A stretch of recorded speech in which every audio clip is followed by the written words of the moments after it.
Okay, so have you ever gotten that feeling like your phone's camera is like watching you? Well, get ready because AI is taking that to a whole new level, That's right. We're diving deep into gaze estimation, specifically a new system called Gaze LLE. which can actually pinpoint where you're looking in a scene, and it does it with crazy accuracy. It really is impressive. And what sets Gaze LLE apart is its radical simplicity. We're talking excerpts from a research paper called Gaze LLE, Gaze Target Estimation via Large-Scale Learned Encoders. And it's all about leveraging these powerful foundation models. Think of it like tapping into a massive visual database. Like giving AI a whole visual encyclopedia. Exactly. An encyclopedia that's already been trained on a ridiculous amount of images. So we're going to break down how this system actually works. Why it's such a game changer. And what this could mean for everyday things like interacting with robots. Or using assistive technology and so much more. So let's get into it. Predicting gaze, it's not just about looking at someone's eyes. No, not at all. It actually involves a whole lot more. Like what kinds of things? Well, you have to consider the person's head position, their surroundings, and understanding the objects they might be focusing on. It's pretty crazy when you think about it, how we humans just do this automatically. Exactly. We don't even think about it. But teaching a machine to do that, that's a whole different ballgame. So how have they traditionally tried to tackle this gaze estimation problem?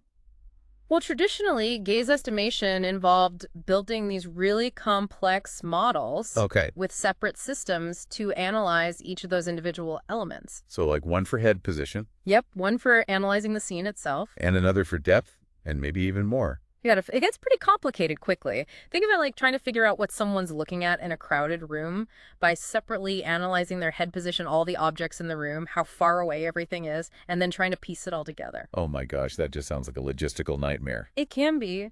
And that's why those older models, they often ran into all sorts of problems. Like what? Well, they were very complex and required mountains of data, Mm-hmm. and they could take forever to train. So not exactly practical for real-world use. Not really. But Gaze LLE, it completely changes the game. How so? Instead of building a brand new model from scratch, Okay. it takes advantage of an existing foundation model, like Dino V2. Which is already trained on tons of images. That's correct. So they're basically saying, hey, you already know a lot about images. Let's use that knowledge for gaze estimation. You got it. And here's the really ingenious part. They came up with this technique called head prompting. Okay. I'm intrigued. Tell me more. So instead of analyzing the head separately, like those older models, they just give the model the location of the head as a prompt. So it's like saying, hey, AI, focus your attention on this specific person in the scene. That's a great way to think about it. And this one simple trick drastically simplifies the whole architecture. Which I imagine makes it way more efficient. You bet. It means less computation, but they're still getting phenomenal results. So it's simpler, faster. But how accurate are we talking here? Does it actually work? It really does. Gaze LLE is hitting state-of-the-art accuracy Wow. on multiple benchmark data sets. No kidding. So it's beating out those older, more complex models. It is, and it's doing it with a fraction of the complexity. So more accurate, simpler, and you said faster too, right? Absolutely. It's incredibly fast, which opens up a whole world of possibilities for real-time applications. Like what? Well, think about assistive tech that needs to respond instantly to a user's gaze. Oh, wow. That makes a lot of sense. Or imagine robots that can interact with humans in real time based on where they're looking. That's amazing. Yep. But can it handle different types of images, or is it limited to the specific data it was trained on? That's another area where it really shines. Those foundation models, like Dino V2, Yeah. they've learned so much about images that Gaze LLE can adapt to new scenarios amazingly well. So they tested it on images it had never seen before. They did, and it still performed exceptionally well. That's incredible. It's almost like it's learned something fundamental about how humans see the world. I think you're right. There's definitely something deeper going on here.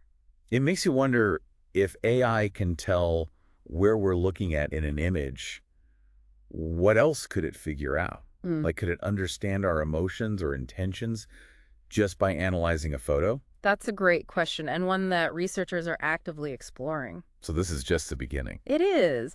And the researchers behind Gaze LLE, they stumbled upon something really interesting. Oh, what was that? Even when they didn't use head prompting, Gaze LLE seemed to intuitively detect heads in the scene. Wait, so it was able to find the heads even without being explicitly told to look for them? That's right. It's like Right. it's starting to anticipate human attention on its own. That's pretty mind-blowing. What does that mean for the future of AI? That's the big question. What happens when AI can predict not only where we're looking, but also what we're thinking or feeling? We'll have to explore that more later. Definitely. But for now, let's get back to those impressive results you were talking about. Earlier, you mentioned Gaze LLE did really well on some benchmark data sets. Can you give us some specifics? Sure. Let's talk about two of the key benchmarks they used: gaze follow and video attention target. Okay. Gaze LLE achieved the highest accuracy on both of those data sets. Wow. So it really nailed it. It did, and the way they measure accuracy is by how well the system predicts the exact point a person is looking at. Okay, so it's not just about getting the general area, it's pinpointing the precise spot. Exactly. And when they compared Gaze LLE to those older multi-branch models, it not only outperformed them, but it did so with significantly fewer parameters. Meaning it's a smaller, simpler model. Exactly. It's more accurate and more efficient. And faster to train, too, right? Much faster. They achieved those incredible results in under an hour and a half using a single high-end GPU. That's crazy. Some of those older models could take days or even weeks to train. You're telling me this speed and efficiency opens up so many possibilities for using gaze estimation in the real world. This whole thing is just blowing my mind.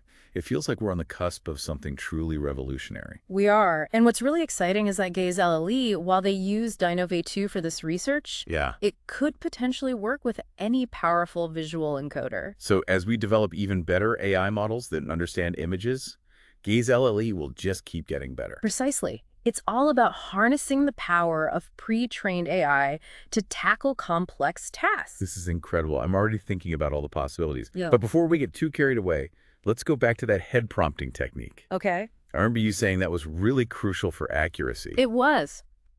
Without head prompting, the model really struggled, especially when there were multiple people in the scene. So it couldn't figure out which person to focus on. Exactly. Yeah. Even though it understands images and faces, it still needs that extra bit of guidance. It's like we're giving it a little nudge in the right direction. That's a good way to put it.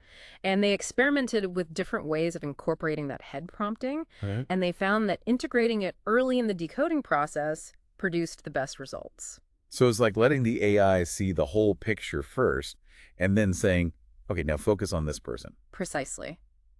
And this approach is also really efficient because a big chunk of the processing can be done just once, no matter how many people are in the scene. Which makes it even more practical for real-world use cases. You got it. They even tested Gaze LLE with head detections from a standard object detection model. What does that mean? Well, in a real-world scenario, you wouldn't always have perfectly accurate head locations. Right. So they wanted to simulate a situation where the head information might be a little bit off. So they were basically testing it under less than ideal conditions. They were. And the results were still impressive. Wow. So even with imperfect information, it can still accurately estimate gaze. It can, which is really important if we're thinking about real-world applications. This is all so promising. It really highlights the potential of these foundation models for solving complex AI challenges. It does. We're moving away from building highly specialized models for each specific task and towards leveraging these pre-trained models that already have a wealth of knowledge about the world. It's like giving AI a head start so we can focus on adapting it to specific problems. Exactly. And Gaze LLE is a perfect example of that. It's not just about gaze estimation. It's a glimpse into the future of AI. Where we're creating systems that are far more adaptable and capable than anything we've seen before. Exactly. Okay, so this is all amazing. But before we get too far ahead of ourselves, I want to take a step back and look at the bigger picture. Sure. Can you tell us a little bit about the history of gaze estimation research? What were some of the limitations of those earlier models? Well, as we discussed those multi-branch models with their separate systems for each element, they were incredibly complex and resource-intensive. Right. They needed mountains of data, were slow to train, and they couldn't really adapt to new situations very easily.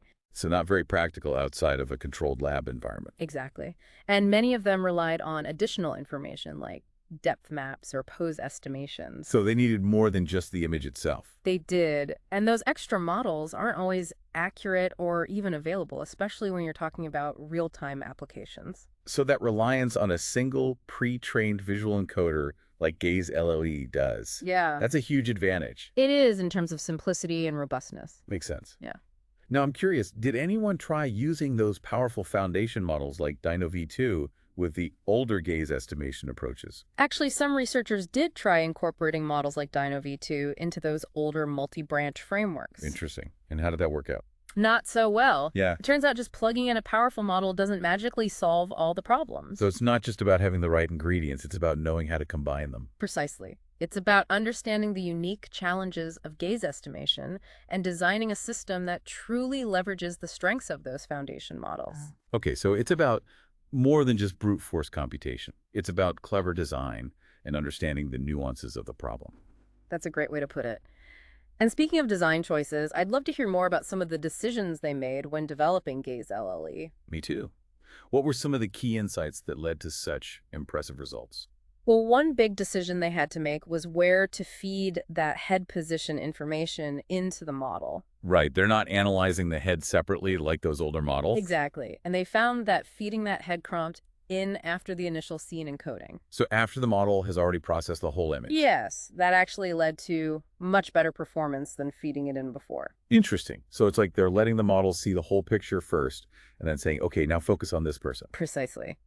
And that makes sense because Dino V2 was designed to analyze the entire image and extract those rich, detailed features. So by adding the head prompt afterward, they're guiding the model's attention without disrupting its initial processing.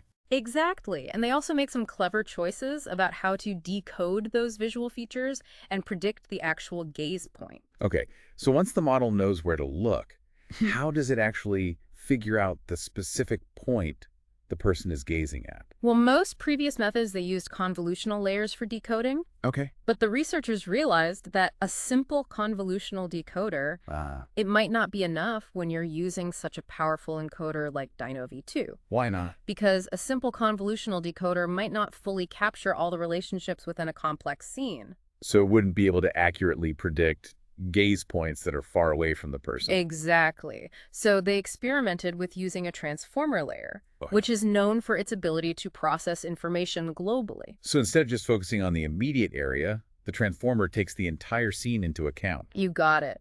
And they discovered that this transformer-based decoder significantly boosted performance, especially when the gaze target was far from the person. That's really interesting. It shows the importance of using the right tool for the job. Absolutely. It's not just about using the most powerful model. It's about designing a system that can actually handle the specific challenge you're trying to solve. So it's about smart design and careful experimentation. Exactly. And the Gaze LLE research is full of examples of that. Which is probably why they achieved such incredible results. Yeah. Now, we've talked a lot about gaze follow and video attention target. Yes. But they also tested Gaze LLE on some other data sets, right? Data sets that were pretty different from what it was trained on. They did. They wanted to see how well Gaze LE could adapt to completely new situations. Makes sense. So what did they test it on? Well, one data set was called child play, Okay. which focuses on children's gaze behavior. So very different people and environments compared to the adult-centric gaze follow. Exactly. And they also tested it on Geo-Real. What's that? It's a data set recorded in retail environments. Interesting. What's so special about that? Well, Geo-Real is particularly challenging because it has a lot of instances where people aren't looking directly at the camera. So it's harder to figure out where they're looking based on their face alone. Exactly. And even with these challenges, Gaze LLE performed remarkably well on both child play and Geo-Real. That's amazing. And they didn't have to make any special adjustments to the model. Nope. It just worked. It's like these foundation models have learned something truly fundamental about how humans interact with the visual world. I think so, regardless of age, environment, or camera angle. So the big question is, if AI could do this with gaze, what else is possible? What other aspects of human behavior or cognition could we unlock with this approach? That's a question we'll explore in the next part of our deep dive. I can't wait. But for now, I want to leave our listeners with something to ponder. Okay. If AI can already figure out where we're looking at in an image, what other subtle cues might it be picking up on? And how can we use that knowledge to create even more sophisticated and intuitive AI systems?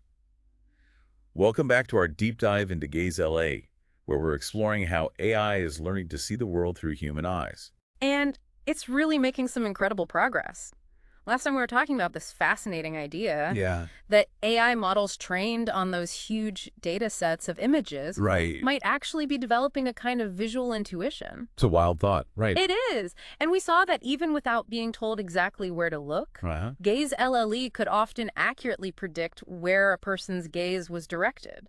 Like it was anticipating what people would find interesting in the scene. Exactly. And that has some really profound implications for how we design and interact with AI in the future.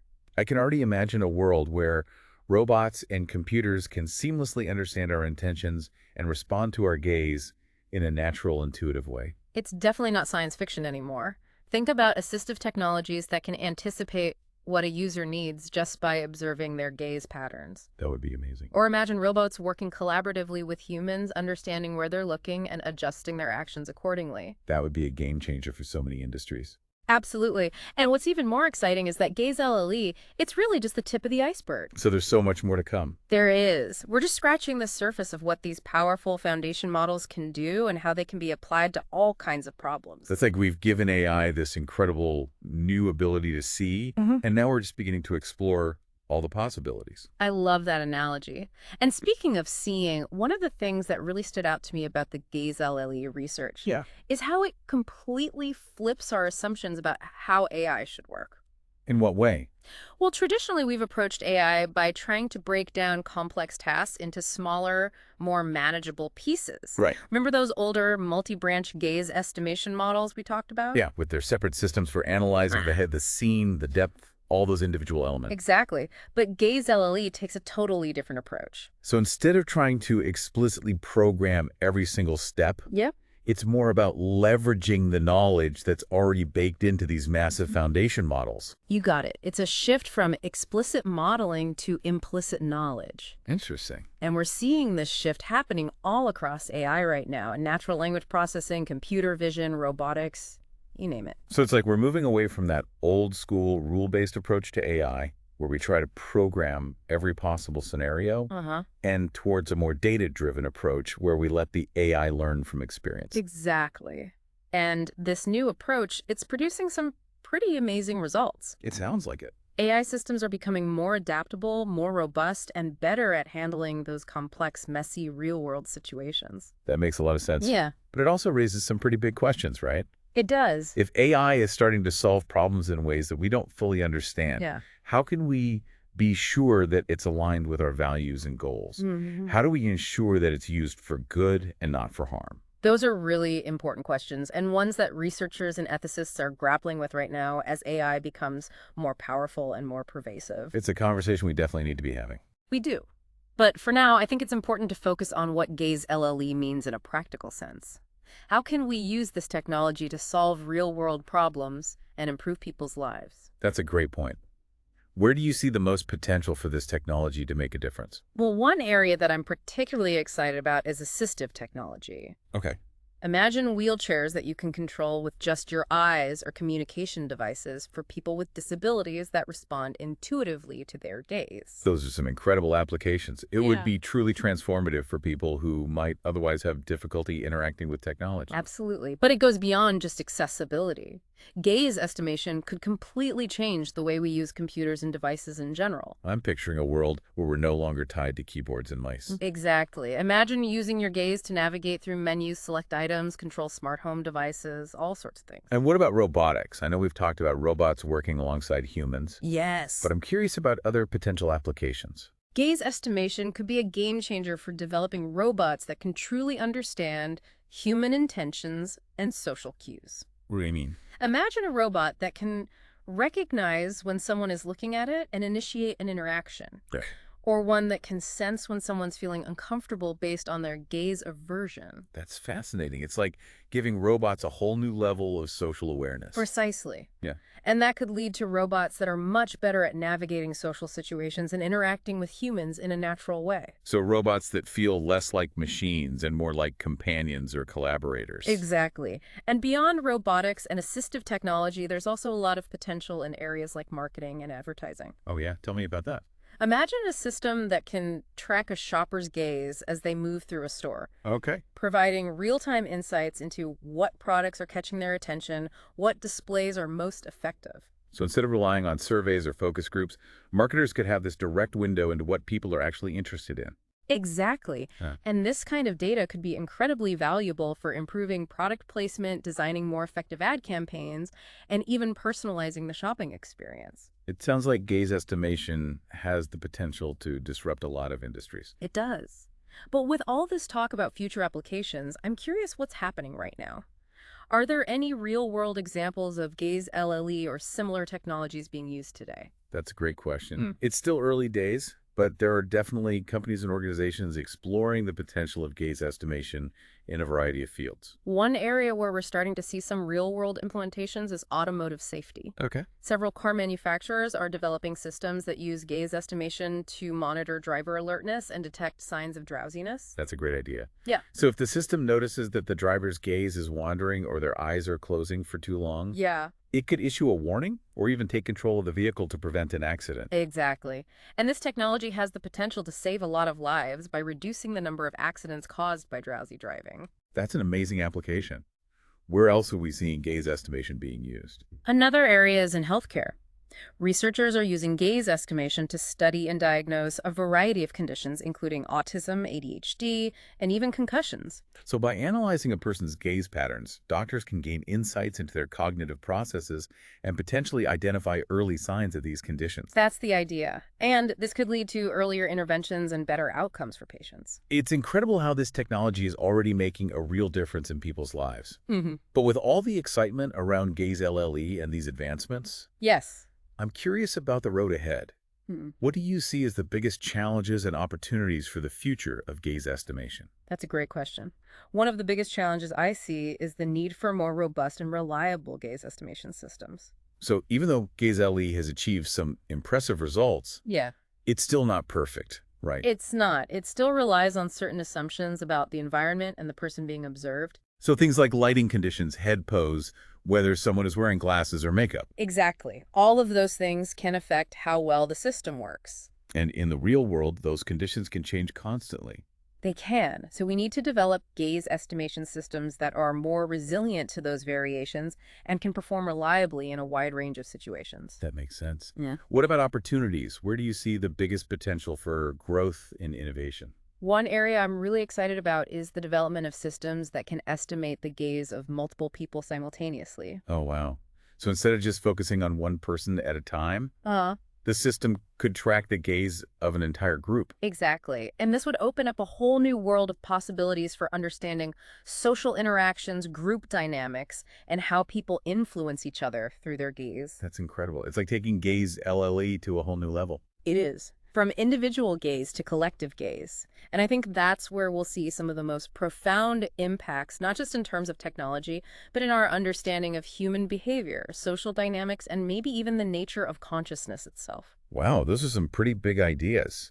It sounds like gaze LA and the research it represents aren't just about making AI better, but also about expanding our understanding of what it means to see and to be seen. I think you're absolutely right. As we continue to unravel the mysteries of human gaze and the ways in which AI can perceive the world through our eyes, I believe we'll uncover even more profound insights and unlock some truly incredible possibilities. This has been such a fascinating exploration, and I'm really excited to see where this technology leads in the years to come. Me too.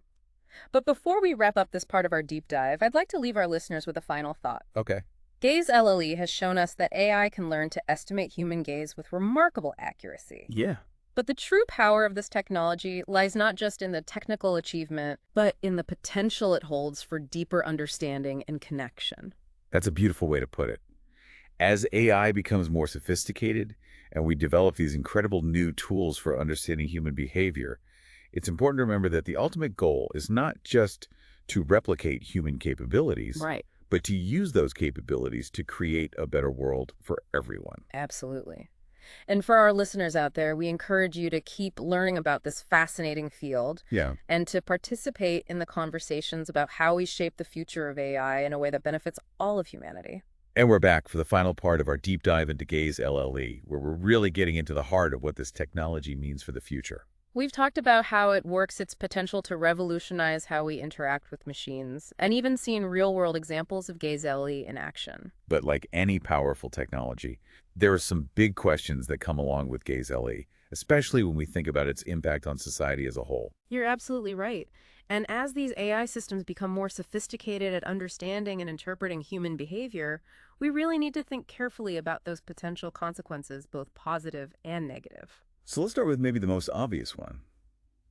Privacy gaze estimation, by its nature, deals with very personal information. It does. It's about understanding where someone is looking, which can reveal a lot about their interests, their intentions, even their emotional state. Exactly. And as this technology becomes more widespread, it's crucial that we have very clear guidelines about how that data is collected, how it's stored, and most importantly, how it's used. I completely agree. People need to be in control of their own data, and they need to know how it's being used. They shouldn't have their gaze data collected or analyzed without their consent. It's a bit unsettling to think about a world where your every glance is tracked and analyzed without you knowing about it. It's definitely a scenario we want to avoid. Transparency and control. Those are essential. People should always know when their gaze data is being collected, how it's being used, and what options they have to opt out if they want to. Okay, so privacy is a huge one. What about the potential for misuse? Like, any tool gaze estimation can be used for good or for bad. Absolutely. We need to be very aware of the potential for misuse and put safeguards in place to prevent that from happening. Can you give us an example? Sure. Imagine a scenario where this technology is used for mass surveillance, tracking people's eye movements to monitor their behavior without their knowledge or consent. That sounds a bit like something out of a dystopian sci-fi film. It does, doesn't it? But it's a reminder that we need to be proactive about setting ethical boundaries and putting regulations in place around the use of gaze estimation technology. We need to make sure it's used responsibly and that it doesn't become a tool for invading people's privacy or limiting individual freedoms. It's a powerful technology, and with that comes a responsibility to use it ethically. Now, earlier you mentioned that gaze estimation could help us understand human behavior and even consciousness better. Yes, and it's one of the aspects that I find most fascinating. Can you elaborate on that? How could looking at where people look tell us more about how we think? Well, at its core, gaze estimation is all about understanding how we see and experience the world. And by studying and replicating that process using AI, we might actually gain some brand new insights into how our minds work, how we perceive reality, and even what consciousness really is. It's like we're using AI to hold up a mirror to ourselves. That's a great way to put it, and maybe through that process we can learn more about what makes us human. As we delve deeper into these nuances of human gaze, we might uncover connections between our visual perception, our thought processes, our emotions, and our subjective experiences. Maybe even start to understand consciousness itself in ways we never thought possible. That's the exciting part. It's a journey that could lead to amazing discoveries, not just about AI, but about ourselves. It's incredible to think that something as seemingly simple as tracking eye movements could unlock such profound insights. It really is. And it highlights the fact that we're just at the beginning of exploring the full potential of gaze estimation and AI in general. This has been an amazing deep dive. We've covered so much more than just the technical aspects of gaze estimation. We've talked about its potential impact on society, our understanding of human behavior, and even touched on the nature of consciousness itself. It's been a real pleasure discussing these ideas with you, and I hope our listeners have gained a new appreciation for the incredible power and possibilities of gaze estimation, as well as the importance of thinking critically about its implications. Absolutely.